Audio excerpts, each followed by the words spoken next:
What's good? It's Stormy B-Man, and I'm back with another Stormy B-Man's Briefs. This time, the focus is on boxing coach Kenny Porter, who, in a Boxing Scene article earlier, stated that he can see Jaron Ennis beating Crawford and feels that Spence is the tougher fight.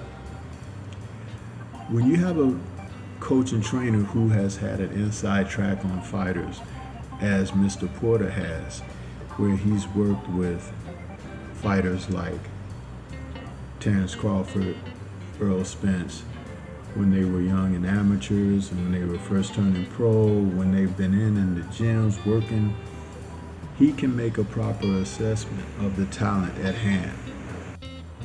Going forward, Ennis, who's now 30-0 with 27 KOs, is one of the most touted prospects of the last decade and is a can't-miss contender, if you ask Porter. The Philadelphia fighter has all of the ingredients to be a prolific champion himself for years to come.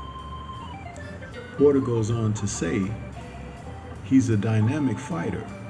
I still think Boots needs a few more fights to get to that level, but he's right there at the level. He's pretty much, in my eyes, unbeatable. That's strong praise from a trainer like Kenny Porter, who has seen a wealth of talent in the sport over his years. He also credited Ennis' ascent in boxing to the team around him, featuring the father and head trainer Bozy, as well as brothers Farad and Derek, both of whom were former fighters. The kid is really great, and his lineage. He was born and raised on this, said Porter. So yeah, he's got a great thing going on.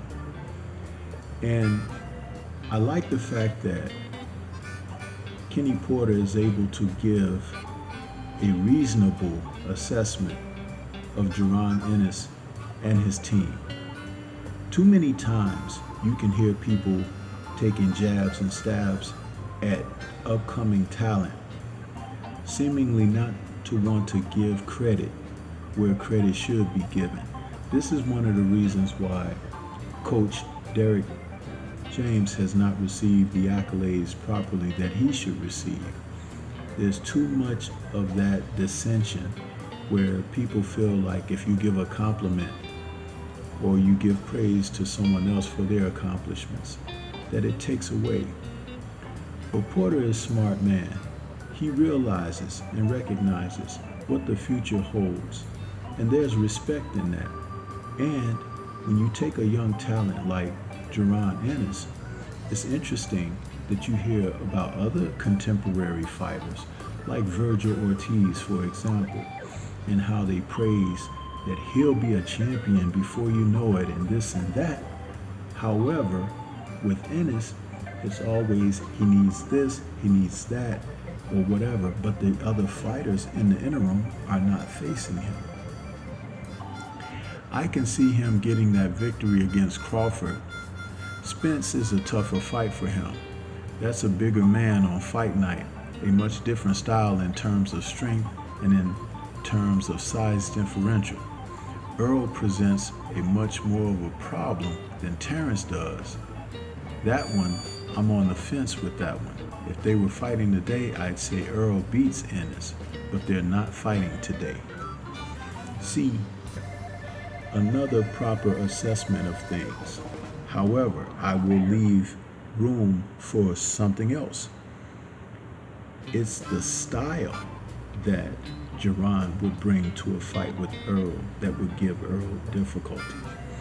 Sean Porter was able to use movement and angles and be very effective in a fight with Earl. And Jaron is a bigger, stronger, younger fighter and faster than Sean. But what do you think? The article will be in the description box. This is Stormy B-Man. Shout out to the mighty LDBC and Liberated Perspective, a third eye view of the world.